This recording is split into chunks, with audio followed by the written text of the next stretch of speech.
Hello everybody and welcome to my 17th VBA 2010 tutorial. This tutorial is going to show you how to use and or statements within your if statements. So with your if statements, sometimes you're going to want to test more than one criteria at the same time.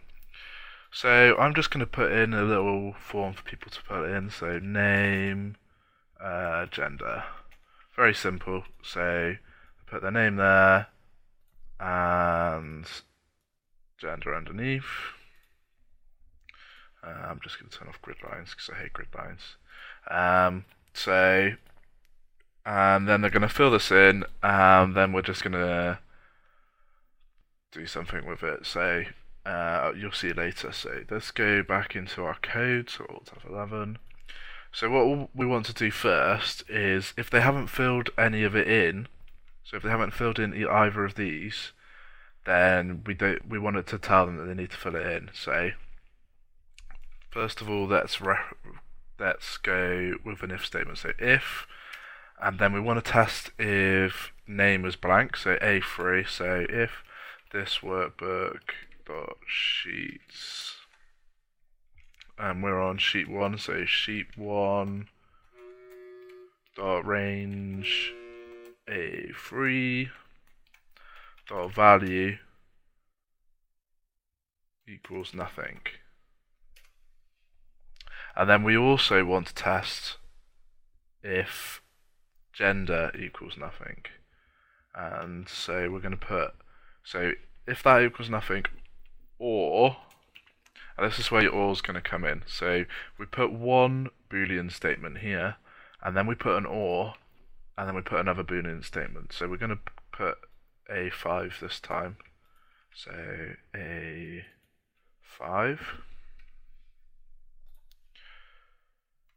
Then. And then this is quite long here, so I'm going to show you a quick trick. So if you put an underscore somewhere, then it just lets you put your line of code on the next line. So you always have to have a space before the underscore, and then the next line you just carry on writing your code. The only time you can't do it is don't do it in the middle of a string, because it will just put the underscore in the string and it won't do anything. But that tidies it up a little bit for us. And then we want else, and then end if.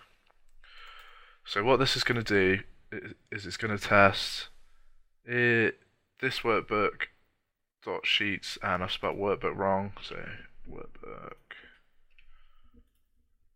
If this workbook dot sheets sheet 1 dot range A3 dot value equals nothing, or this workbook dot sheets 1 dot range A5 dot value equals nothing, and then that just lets us string those together. And I'm going to put that another tab along. So, and then we want to do, so if that or that equals true, then this whole statement is going to come back as true, and it's going to run it here. So if one of them's blank, we want to put a message box, please fill in all details. And then otherwise we just want it to go into this one and carry on. So let's just test this. So let's go into here, Alt F8, let's run Matty, and then it will come up with please fill in all details, because we haven't filled one in. If we fill in here, say put my name is Matty in here, Alt F8, run, and it's still going to come up with please fill in all details. And then if we put gender in, say male, if you hadn't guessed already, and then run, and then it's not going to come up with a message now because it's tested both of them. Both of them come through to false, and so it's gone into this section of code here.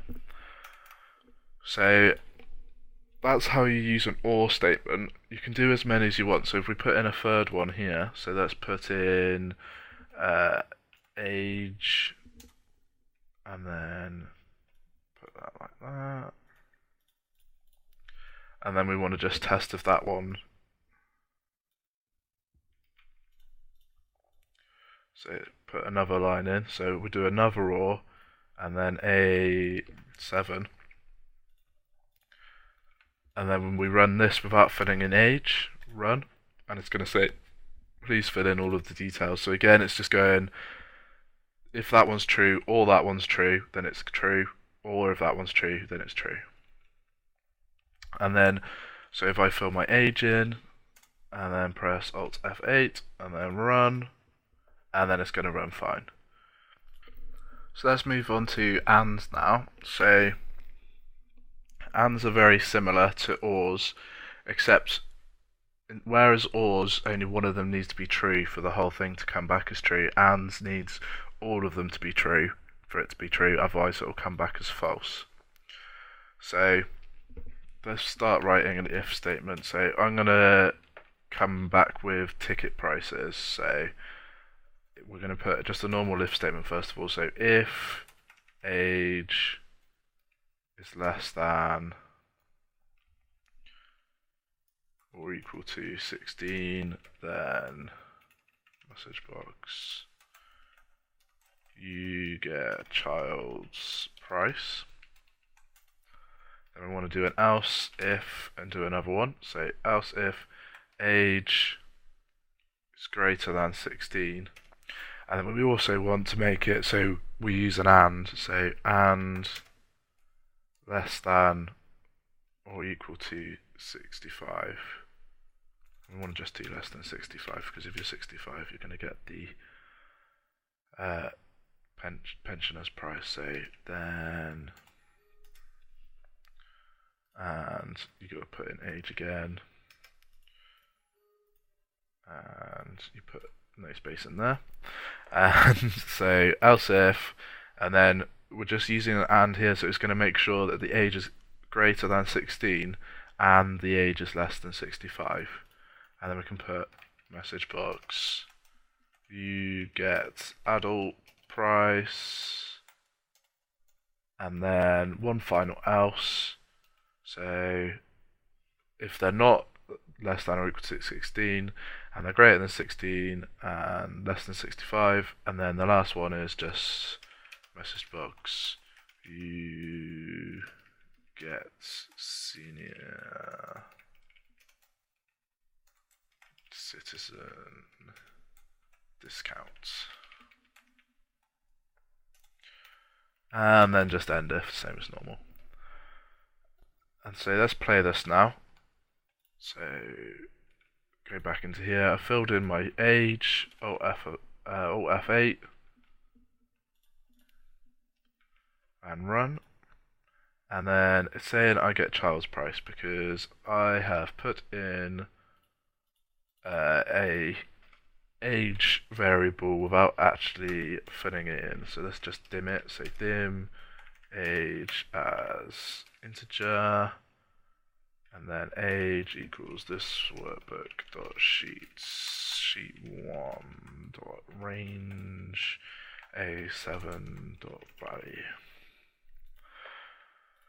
So let's go back in here and play this again. Alt F8, run, and then you get adult price as it should be. So let's say I'm 9, so Alt F8, run, and then you get child's price, and then Alt F8, oh, let's actually change it first. Let's say I'm 82, Alt F8, run, and you get a senior citizen's discount. So let's just recap this quickly. So with an OR, and let's just put a little table together. So OR. So if your first one's true and your next one's false, oh, let's not do it in here. Let's put it into here. So your first one's true, your next one's false, and then with your second one, true, false, or. So if the first one's true or the second one's true, then that's going to come back as true. On this one, if it's the first one's false but the second one's true, it's still going to come back with true because it only needs one of them. And then this one's going to be true as well. And then if they're both false, it's going to come back with false. Whereas your AND is going to be slightly different.